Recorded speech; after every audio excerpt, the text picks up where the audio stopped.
paridade de poder de compra é um modelo de determinação da taxa de câmbio no longo prazo que olha para as variáveis monetárias.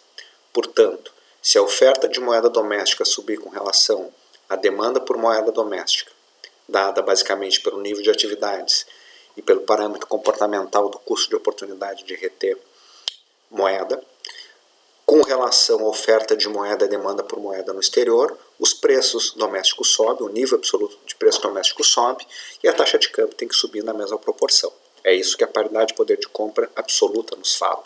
Vai dizer que a oferta relativa de moeda doméstica de uma economia frente a outra economia, considerando as mesmas em pleno emprego, que irá determinar o comportamento da taxa de câmbio. Pois bem, nós vimos desvios, vários exemplos de desvios no comportamento da taxa de câmbio nominal com respeito a esse fundamento de preços.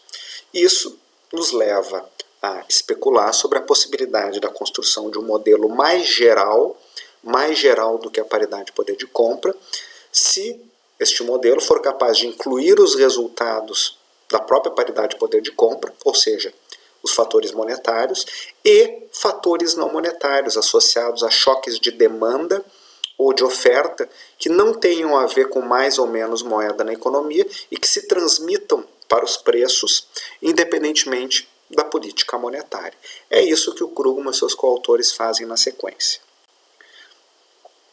Para chegar nesse modelo geral, a introdução aqui é do conceito da taxa de câmbio real, que pode ser interpretado de distintas formas. Uma é percebê-lo como preço relativo do produto doméstico frente ao produto estrangeiro. Então, um preço relativo entre o meu trabalho, o quanto eu preciso trabalhar no Brasil para adquirir unidades de produtos equivalentes fora do Brasil. O quanto a produção brasileira está mais ou menos barata, mais ou menos cara, mais ou menos competitiva frente ao produto de um país qualquer, Estados Unidos, Argentina, China, ou da produção mundial em geral. Não à toa a taxa de câmbio real, calculada de alguma forma, a partir de uma cesta de moedas ou a partir de uma taxa bilateral, é percebida, também é utilizada na literatura como uma proxy de competitividade. Como é que nós vamos chegar nessa taxa de câmbio real? Nós vamos assumir a existência de consumidores que não são mais iguais, como na paridade de poder de compra, mas que têm padrões de consumo distintos.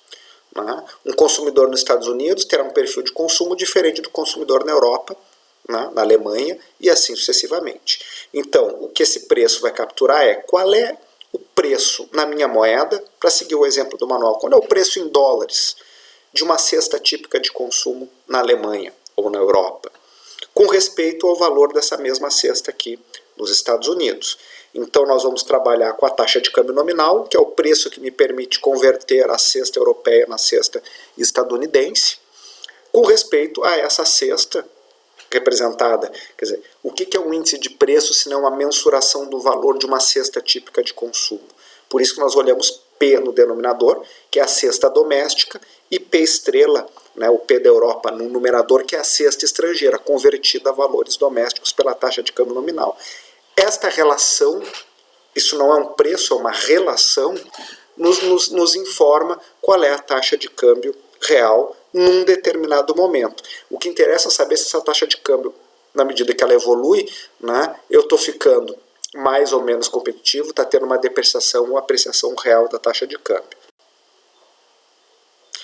Suponhamos, por exemplo, que a cesta típica de consumo num determinado período de tempo, digamos uma semana, custa 100 euros na Europa, ao passo que a mesma cesta, não com os mesmos produtos, mas uma cesta típica do trabalhador e do consumidor nos Estados Unidos, custa 120 dólares. Vamos assumir, num primeiro momento, que a taxa de câmbio observada no mercado é de 1 dólar e 20 centavos de dólar por euro.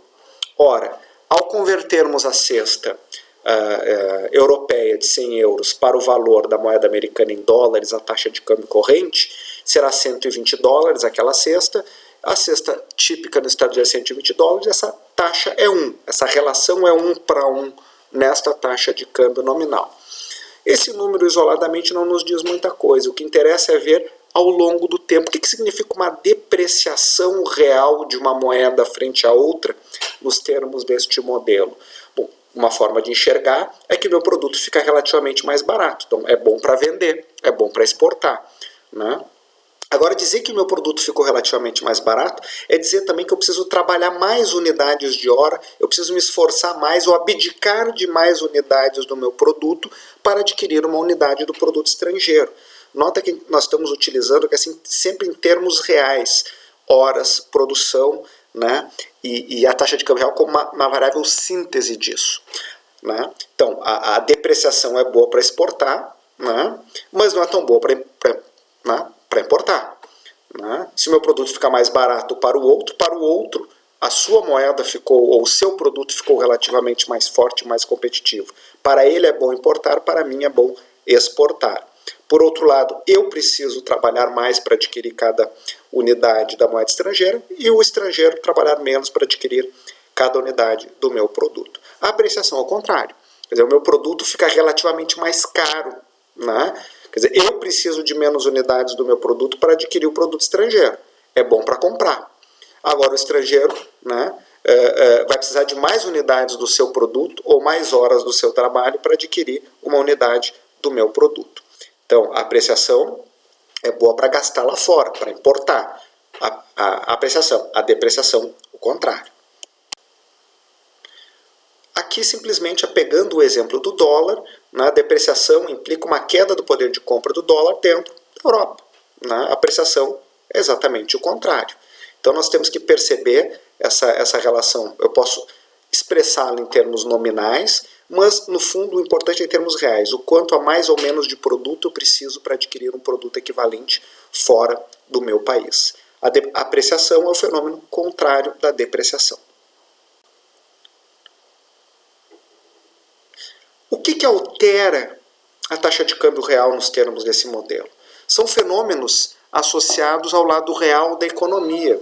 Não são fenômenos monetários, são fenômenos não monetários, fenômenos reais, que podem se originar na demanda, né? E a gente lembra lá da microeconomia, o que determina a demanda, mas fundamentalmente nós estamos pensando aqui na mudança de estruturas e gostos e preferências, gostos e preferências. Portanto, não é uma mudança de demanda porque tem mais moeda e mais renda nominal, mas porque é uma mudança na estrutura de gostos e preferências, tudo mais constante. O consumidor muda o seu olhar sobre a produção doméstica. O consumidor doméstico sobre a produção externa. E choques de oferta, né? Tecnologias que, por exemplo, melhorem a produção e tornem essa produção mais eficiente por unidade de insumo. O primeiro exemplo é o choque de demanda. Vamos imaginar que a demanda mundial pela produção doméstica, e a demanda mundial pela produção doméstica é a demanda doméstica, mas a demanda externa pela nossa produção se altera. Então, tudo o mais constante a renda nominal e, portanto, constante a quantidade de moeda, né? Agora, os consumidores, com as mesmas informações e com a mesma renda real, desejam consumir mais do meu produto. Isso é uma mudança na estrutura de preferências. Ora, esse aumento de demanda, dada a oferta, porque é estática comparativa, ceteris paribus, equilíbrio parcial, eleva os preços. Então, o nível absoluto de preços domésticos sobe, não porque há mais moeda na economia, mas porque houve uma mudança estrutural na estrutura de gostos e preferências. Se eu jogo isso na fórmula da taxa de câmbio real, né, o preço doméstico é no denominador. O denominador P2 maior do que P1, tudo mais constante, vai produzir, né, uma queda na taxa de câmbio real, portanto, uma apreciação Q2 menor do que Q1. Né? O numerador não se altera, o denominador subiu, o quociente, que é a taxa de câmbio real, cai. Né? Então, uma expansão da demanda gera uma depreciação real, expansão da demanda, notem, determinada por uma mudança na estrutura de gostos e preferências. Não é determinada por mais moeda na economia. Assim como uma contração na demanda pelo mesmo motivo geraria uma depreciação real da taxa de câmbio. Um choque de oferta alteraria a economia da seguinte maneira. Tudo o mais constante, aumento da eficiência produzida por um choque positivo na área tecnológica reduziria os preços dos bens e serviços ofertados nessa economia. Mas nota que a queda no preço dos bens dessa economia, do nível absoluto de preços, não tem a ver com nenhum fator monetário, por exemplo, a queda na oferta de moeda. Tem a ver com esse choque tecnológico. Qual é o efeito sobre a nossa taxa de câmbio real? Bom, o quociente entre o valor a preços domésticos da cesta externa e sob P estrela, né, que não se altera, por definição, é o choque tecnológico tudo mais constante, é o numerador da nossa relação, o denominador cai, que é o conjunto dos preços domésticos da economia, fazendo com que Q2 fique maior do que Q1, o que é uma depreciação.